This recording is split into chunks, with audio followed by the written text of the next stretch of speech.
So hello guys, ఎలా ఉన్నారు? నేను మీ Ajay and welcome back to Ajay FM. ఒక మనిషి యావరేజ్ గా 2600 టైమ్స్ తన ఫోన్ ని టచ్ చేస్తున్నాడంట ఒక రోజు. ఇంతే కాదు, కరోనా తర్వాత 6 అవర్స్ నుంచి 8 అవర్స్ కి పెరిగిందంట. అంటే రోజులో కనీసం 7 గంటల పాటు మీరు మీ ఫోన్ ని తదేకంగా చూస్తున్నారు. ఫోన్ లో రీల్స్ చూడడం, మూవీస్ చూడడం, వీడియోస్ చూడడం లాంటివి చేస్తున్నారు. సో దీనివల్ల మీ కెరియర్ పైన, మీ స్టడీస్ పైన, మీ జాబ్ పైన and more over me health పైన చాలా ఇంపాక్ట్ చూపిస్తుంది.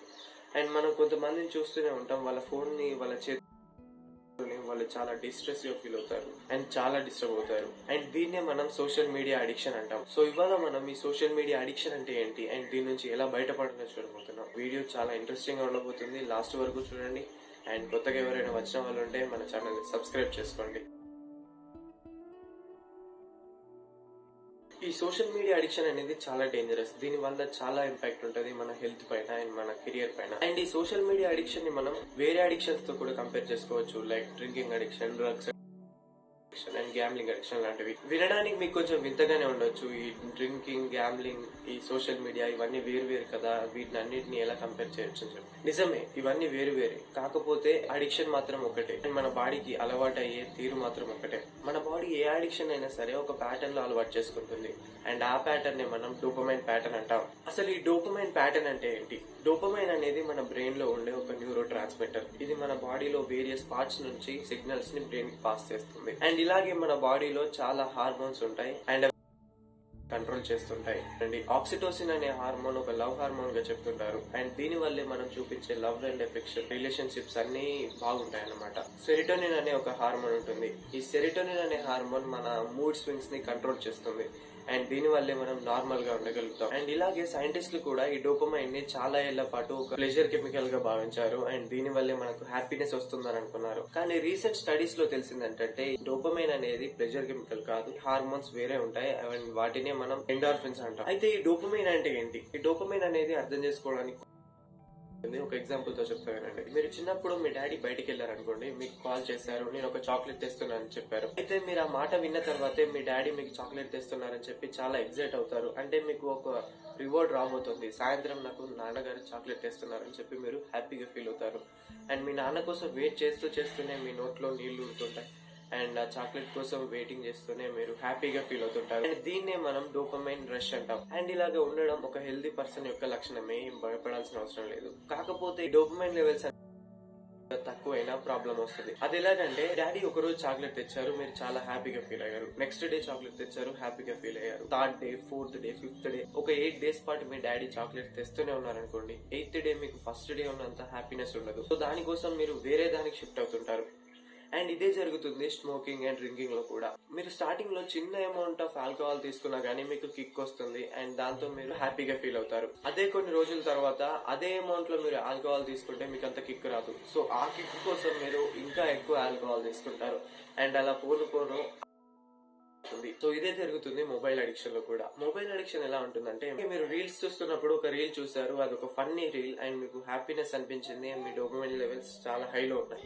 సో ఆ రీల్ ని చూస్తారు, లైక్ చేస్తారు అండ్ ఆ తర్వాత ఇంకొక రీల్ ని చూసారు అండ్ అది అంత బాగాలేదు. సో దానికోసం మీరు ఏం చేస్తారు, ఇంకో రీల్ లో నాకు హ్యాపీనెస్ దొరుకుతుందేమో అని చెప్పి అలా స్క్రోల్ చేస్తూ పోతారు అండ్ అలా మునిగిపోతుంటారు అండ్ దానికి అడిక్ట్ అయిపోతుంటారు. సో ఇలా మీకు సోషల్ మీడియా అడిక్షన్ అయితే అవుతుంటుంది. ఈ డోపమైన్ లెవెల్స్ అనేవి గ్రాఫ్ లా ఉంటాయి. మీకు ఇది హైలో ఉంటుంది, దొరికిన తర్వాత డౌన్ అయిపోతుంది. ఈ డోపమైన్ లెవెల్స్ అన్ని పోను మీకు అంత హై ఇవ్వవు. సో ఇలా మీరు ఆ డోపమైన్ లెవెల్స్ ఎక్కడైతే మనకు హై దొరుకుతుందో ఏమో చెప్పి అలా వెళ్తూ ఉంటారు అండ్ దానికి అడిక్ట్ అయిపోతూ ఉంటారు. కానీ మీకు ఇక్కడ ఒక డౌట్ వచ్చే ఉంటుంది, అదేంటంటే మనం ఎందుకు ఈ సోషల్ మీడియా, ఈ డ్రింకింగ్, స్మోకింగ్ కి అడిక్ట్ అవుతున్నాం? అదే ఒకవేళ కెరియర్ లో సక్సెస్ అవ్వాలి, IAS అవ్వాలి, సక్సెస్ కావాలి అని చెప్పి వాటికి ఎందుకు అడిక్ట్ అవ్వట్లేదు, దీనికి ఎందుకు అడిక్ట్ అవుతున్నాం? దీనికి 2 కారణాలు ఉంటాయి. ఒకటి ఈజ్ ఆఫ్ యాక్సెస్, ఇంకోటి speedy reward. Is of access అనేది మనకు ఎంత ఈజీ దానిపై డిపెండ్ అవుతుంది. అది ఎలాగంటే, ఇప్పుడు మీరు ఒకవేళ IAS ఆఫీసర్ కావాలనుకున్నారనుకోండి, మీకు చాలా ఏళ్ల పాటు చదవాల్సి ఉంటుంది అండ్ ఆ రివార్డ్ కూడా చాలా లేట్ గా దొరుకుతుంది. ఈ సోషల్ మీడియాకి అడిక్ట్ అవ్వాలనుకున్నారనుకోండి, మీ ఫోన్ ఓపెన్ చేస్తే చాలు అండ్ అక్కడ ఒక యాప్ ఉంటుంది, దాన్ని ఓపెన్ చేయగానే రీల్స్ వస్తూ ఉంటాయి అండ్ అవి స్క్రోల్ చేస్తూ పోతారు. సో ఇక్కడ ఈజ్ ఆఫ్ యాక్సెస్ దేనికి ఈజీగా ఉంది? ఫోన్. ఇక్కడ స్పీడీ రివార్డ్ కూడా వస్తుంది, మీరు హ్యాపీగా ఫీల్ అవుతున్నారు. సో దీనికి అడిక్ట్ అవుతారు. అసలు ఈ సోషల్ మీడియా అడిక్షన్ నుంచి ఎలా బయటపడాలి? దీనికోసం మీరు ఈజ్ ఆఫ్ యాక్సెస్ ని దీనికి మిమ్మల్ని మీరు ఒక 2 కేటగిరీలుగా డివైడ్ చేసుకోండి. మీరు ఒకవేళ రోజుకి 3 గంటల పాటు ఫోన్ చూస్తూ ఉంటే కేటగిరీ 1, ఒకవేళ మీరు 4 గంటల నుంచి 6 గంటల వరకు చూసుకుంటే కేటగిరీ 2లో పెట్టుకోండి. ఇది ఎందుకు చెప్తున్నానంటే మీ ఇంటెన్సిటీ బట్టి ఆ అడిక్షన్ అనేది ఉంటుంది. ఫస్ట్ మీరు ఒకవేళ కేటగిరీ 1లో ఉంటే మీ నోటిఫికేషన్స్ ని ఆఫ్ చేసుకోండి. మీ మొబైల్ యాప్స్ నుంచి వచ్చే నోటిఫికేషన్స్ వల్లే సగం మంది ఎడిక్ట్ అవుతూ ఉంటారు. మీరు ఆ నోటిఫికేషన్ రాగానే దాన్ని ఓపెన్ చేస్తారు అండ్ అందులోకి వెళ్తారు అండ్ తర్వాత అలా స్క్రోల్ చేస్తూ పోతారు. అండ్ ఇది కాకుండా ఉండాలి ఆఫ్ చేసుకోవడం చాలా మంచి పద్ధతి. దీని వల్ల మీరు మీకు ఇష్టం ఉన్నప్పుడే యాప్ ను ఓపెన్ చేస్తారు, ఆ మెసేజ్ చూస్తారు అండ్ క్లోజ్ చేసేస్తారు. సో ఇలా మీకు ఇది కొంచెం హెల్ప్ అవుద్ది ఈ అడిక్షన్ ని తగ్గించుకోవడానికి. అదే ఒకవేళ మీరు కేటగిరీ 2లో ఉంటే మీ యాప్స్ ని డిలీట్ చేయండి.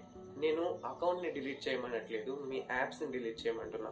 ఆ సోషల్ మీడియా యాప్స్ ఏవైతే మీరు అడిక్ట్ అయ్యారో వాటిని డిలీట్ చేయండి. అదెందుకంటే మీకు ఈజ్ ఆఫ్ యాక్సెస్ అనేది చాలా వరకు తగ్గిపోద్ది. ఫస్ట్ మీరు మీ యాప్ ని డిలీట్ చేసేయండి. డిలీట్ చేసిన తర్వాత మీరు ఎప్పుడైనా లాగిన్ అవ్వాలనుకుంటే ప్రైవేట్ బ్రౌజర్ ప్రతిసారి మీరు లాగిన్ అయ్యేటప్పుడు మీ అకౌంట్ డీటెయిల్స్ ని, మెయిల్ ఐడిని, మీ పాస్వర్డ్ ని ఇస్తూ ఉండాలి. దీని వల్ల ఈజ్ ఆఫ్ యాక్సెస్ అనేది చాలా వరకు తగ్గిపోతుంది. మీరు అడిక్ట్ అయ్యే ఛాన్స్ కూడా తగ్గుతుంది. సో ఇలా మీరైతే ఈ సోషల్ మీడియా అడిక్షన్ నుంచి బయటపడవచ్చు. వీడియో మీకు చాలా హెల్ప్ అయిందని అనుకుంటున్నా. దీన్ని మీ ఫ్రెండ్స్ అండ్ ఫ్యామిలీస్ కి కూడా షేర్ చేయండి. అండ్ ఇలాంటి మరిన్ని వీడియోస్ కోసం మన ఏజే సబ్స్క్రైబ్ చేసుకోండి. ఇంకా నెక్స్ట్ వీడియోలో కలుద్దాం. అంతవరకు